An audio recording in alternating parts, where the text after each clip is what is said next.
Finally, bars are open, people are socializing, girls are sexually frustrated, life is good. Unless, of course, you're in Europe, in which case you'll be there very soon, I promise. Just got reports from 3 of the major night game cities in the United States. In New York, they have rooftop bars open and it's seeming fairly normal. Miami, they just don't give a f***. And in Orange County, they are going out and girls are openly telling guys that they shaved for going out tonight. Things are looking good. There's a prediction even in the media that we're going to have the summer of sex. So that's the good news. Here's the bad news.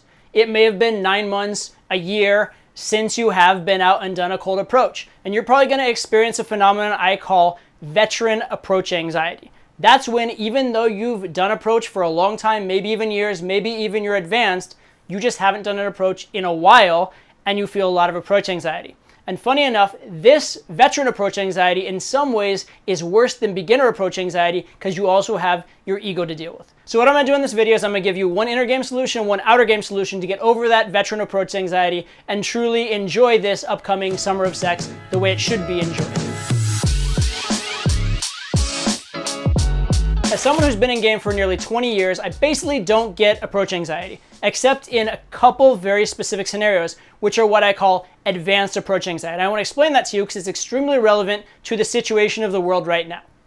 The first scenario where I will get approach anxiety a little bit is right after doing a really good approach. Because after I've just talked to this gorgeous girl and she totally loved me and it went as well as it possibly could have, but then it's over, maybe because the best it could go is getting a number due to circumstance or whatever. Now I'm, going about my life. In that moment, I'm fully validated. In that moment, my game feels like it's really good. I feel like I'm on top of the world. And if I see another girl, I look at that and I think, where's the win? Because if I go talk to this girl and it goes well, it's actually still a come down from the previous approach, potentially, because the other girl was so hot. And then if it goes badly, I'm risking all that good feeling and all that ego I've developed. So in this moment, I'm not thinking logically in terms of results, but I'm thinking in terms of maintaining my ego. And so that can create a form of approach anxiety. The other time where I'll get a tiny bit of approach anxiety is if I'm teaching a program, there's a lot of people around, nobody's done any approaches yet, and I'm doing the first approach of the program, and I know there are 15 eyeballs on me. They've all seen me on the internet. They know I'm good at game and they're all about to watch and see, oh my goodness, is Todd for real? And I know that they're determining their impression of me on that approach. Now that's not literally true. There'll be other approaches throughout the weekend or throughout the week where they're gonna see me, but there is a lot of pressure on that. And again, why am I doing it? Why am I getting nervous? It's because of an external consideration. I'm not focused on the actual approach and the girl involved. I'm focused on the opinion of others. I'm focused on ego or impressing or maintaining some form of identity. And that is very insidious. And this approach anxiety where you're worried about maintaining an identity can actually in some ways be harder to deal with than beginner approach anxiety. Because when you're a beginner, yeah, you're nervous to approach, but at least you don't expect anything from yourself. At least you know that when you go do that approach, you're going to feel exhilarated because you got over your approach anxiety, you did it, you got through that fear, and that feels like an accomplishment even if the approach itself goes badly. However, imagine that you've been in the game for 3 to 5 years and you've had lots of good approaches. Now it's very hard to justify that just going and doing that approach is a victory. And so your threshold, your bar for success that's been established over a long period of time is much, much, much higher, and it's a lot harder to hit, therefore, especially if you know you're rusty, especially if you know your game's not as sharp. You think to yourself, where's the win? Because I have this ego, this self-perception of how I know I was before a year ago when I was going out regularly, for example. And I'm pretty sure that I'm not going to be as sharp as I was then. And so where is the win for me? It's very likely to be a loss in terms of my self-perception, unlikely to be a win. However, what actually ends up happening is you don't do the approach and then you get the really bad loss in terms of self-perception. You get that lack of self-esteem of knowing you didn't do it. And then it actually gets even harder because there's now this gap between the self-esteem you're feeling and the vision you had of yourself in the past. And it actually gets harder and harder the more times you don't do that approach. So how do you get through this? So the metaphor I want you to have in your head for this is that of a high-level athlete, maybe even a world-class athlete, who is recovering from an injury. Because deep down, you know you're good at this thing. You've put in the time to be good at it. You know you can be world-class, or you were in the past, And it's very frustrating and very disappointing to not be at that level currently, or at least not to be predictably at that level currently. Because in game, we're actually a little bit lucky. We could still have a great interaction. We could still pull a girl, even not being at our absolute best. So it's a little, actually, we're in a better situation or an easier situation than that athlete recovering. But it is similar because we're not where we once were. And it's very easy to see ourselves still as that world-class athlete and to want to do that and to rush things or to be hard on ourselves when things don't happen. It's very hard if you were, fast and agile and like beating everybody in the world, and now all of a sudden walking on a treadmill is an accomplishment. But that can be part of the recovery process. It's a necessary step. And it can be frustrating when you are world-class good and you see someone who's just like an amateur player and they're faster than you and stronger than you temporarily. But what you need to remember is you still are you. You still are that world-class athlete. You're going to get there again. This recovery, this rehab, it's just part of the process. It's a necessary step you need to go through. You need to be patient with yourself and allow yourself to have that process. It's okay.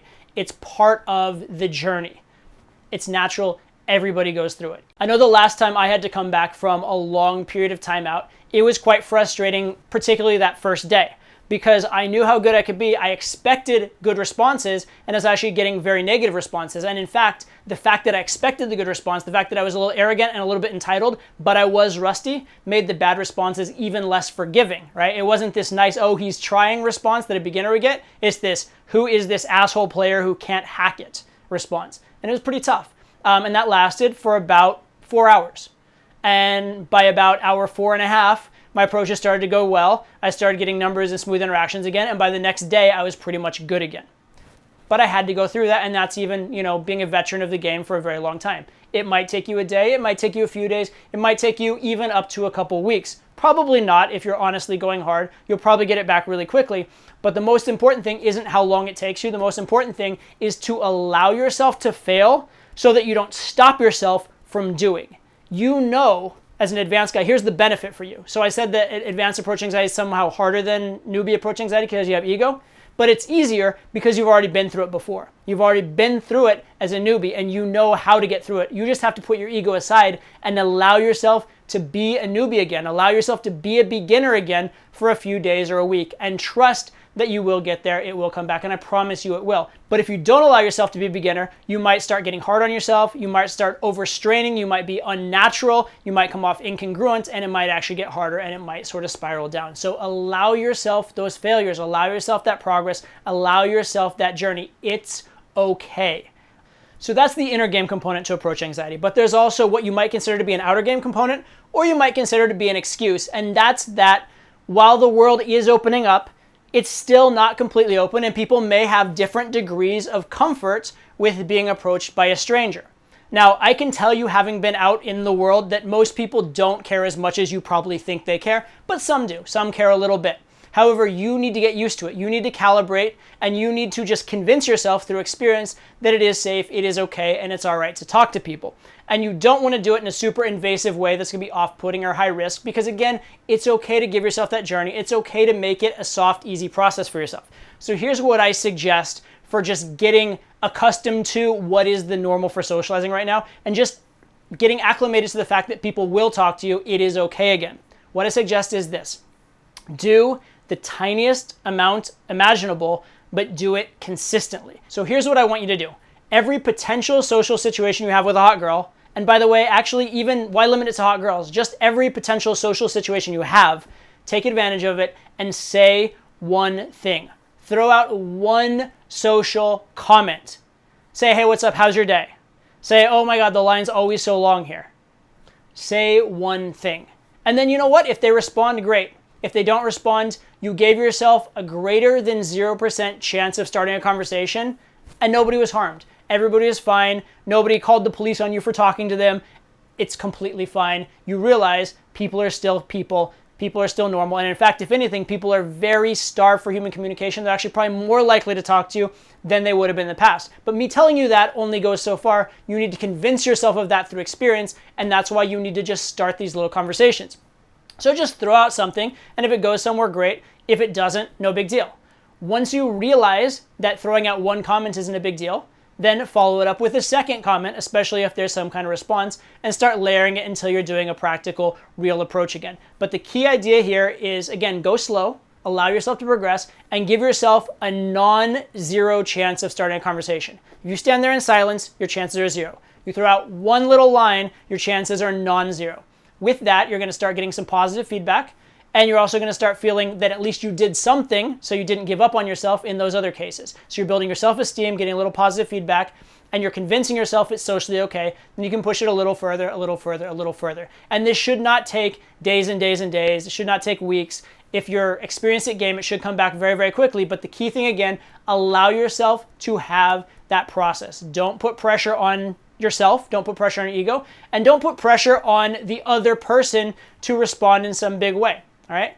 Just go out there, get that experience, find out what's socially normal again. It'll come back to you very, very quickly. You're going to realize people are still very friendly. In fact, again, if anything, people are more friendly and more socially starved than they have been in a very long time. But again, find it out for yourself.